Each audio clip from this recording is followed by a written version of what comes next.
Bijay, male, age 43, Bhutanese, Beldangi 2 refugee camp. I had to leave Bhutan when I was 20 years old. I lived in the same house, in the same place, with my cattle, my parents, my 3 sisters and 2 brothers for my whole life. I even lived in that house with my wife for 1 year. My wife and my children are in the camp, but most of my other relatives have been resettled.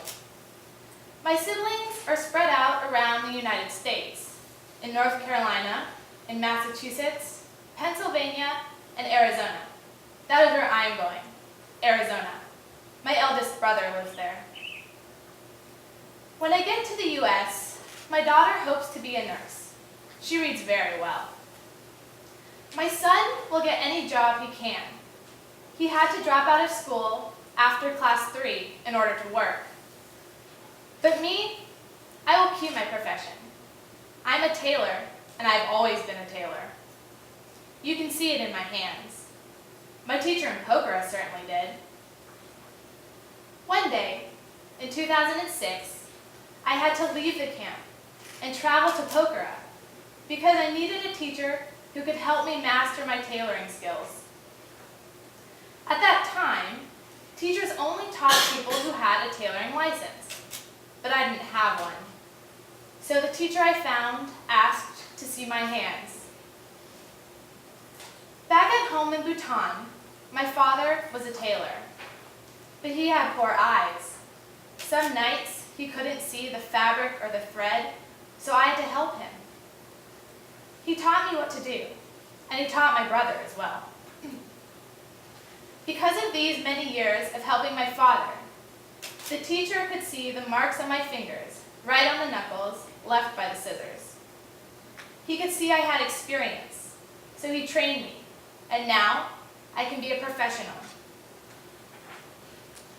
But my training is the reason why I am still living in the camps, while the rest of my family has been resettled. When I was in Pokhara, I missed the day of the photo collection in 2006. On this day, the UNHCR registered everyone in the camps. My brother traveled to Pokhara to find me, to bring me back. But as there was no communication, he searched for 5 days, but he still couldn't find me. If I had registered on this day, my resettlement process would have started sooner, and probably it would have been over by now. But alas, I'm still here in the camp.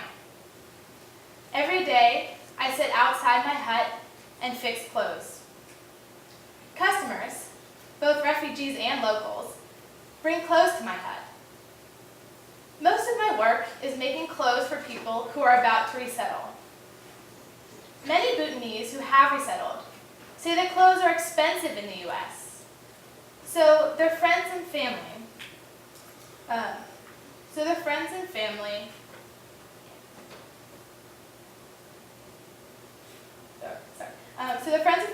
bring clothes to me to get tailored and then bring them to the U.S. when they resettle. When I get to the United States, I will continue to do what I have done my whole life. My brother, who is already there, has a tailoring business. He goes to the market where the Nepali people go and gets orders.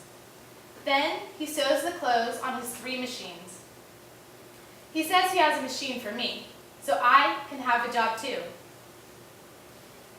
Up until now, Bhutan was my home, and I was so sad to leave my house, my land, my cattle, and my birthplace. But I don't remember Bhutan anymore. I haven't remembered it for 6 years. My friends and family are no longer there. They are resettled to the United States, and soon I will be resettled there too. So now I only remember the 3rd country, where my family is, where I will soon be, and where I can continue my life and my history.